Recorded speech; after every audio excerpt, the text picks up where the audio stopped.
You ever thought to yourself, man, I'd love to take a car ride with that guy?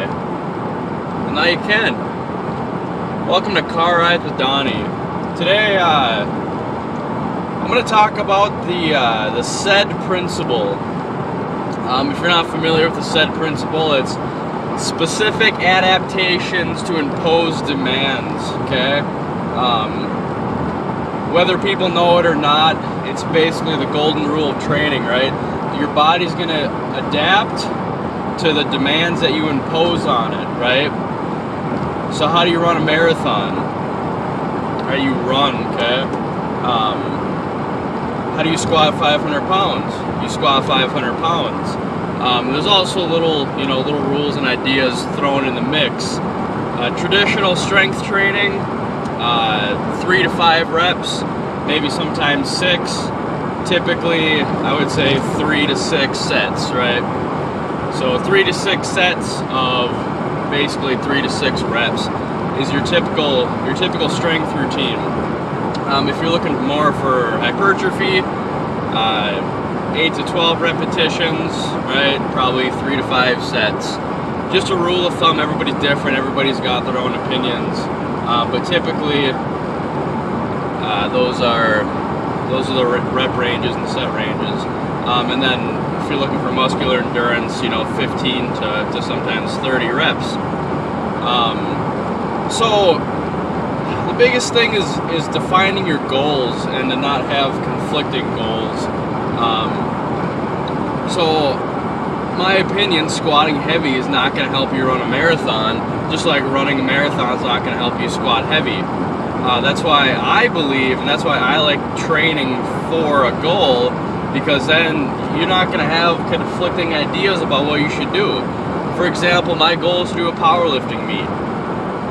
Boom, I'm training for powerlifting. I know how I'm going to train, and I like that, right? I'm not constantly flip-flopping between, and I have done that before. I have constantly flip-flopped between training this way and then training that way, and you never really get the full benefit out of training that way because you're constantly switching it, and you have no idea what you're trying to accomplish just to get healthier. That works for a while, then eventually you want more, right? Unless you just fall off the wagon, and that's why most people fall off the wagon. So the biggest thing is pick what you want to do, right? Don't have conflicting goals. Pick, maybe you want to hit X amount of weight in your bench press, X amount of weight in your squat, X amount of weight in your deadlift. Good. Stick to that until you hit those mother effing weights and train that way, okay? If you want to run a marathon, train to run a damn marathon. Don't be squatting heavy weights 3 days a week and then trying to run 4 days a week, because you're not going to be able to put effort into both of them and get results for both of them. Okay, so before you start talking about rep ranges and set and tempo and this and that, first focus on what you want to do, right? If you want to get strong, train to get strong. If you want to get fast, train to get fast. If you want to be explosive, train to be explosive. But don't squat heavy 3 days a week, deadlift 2 days a week, and try to run a marathon. Okay? I feel like I'm beating a dead horse here, but you gotta establish your goals first, right? Getting healthy and being in shape and having fun when you exercise is great, and that's all one thing.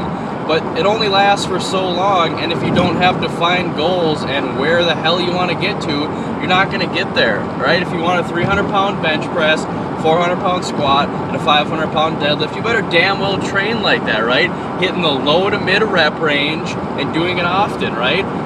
Running 5 to 10 miles a day is not going to help me hit my numbers for my deadlifting meet, okay? It's simple. It's really simple. Get your goals in place first, and then decide how you're going to train and stick to that, okay? Stick to that. If you're trying to squat heavy and trying to run a marathon, and you're trying to do both are going to suffer, okay? Your body adapts to the imposed demands, the SAID principle, specific adaptations to imposed demands. I hope you enjoyed this car ride with me, and I'll see you guys next time.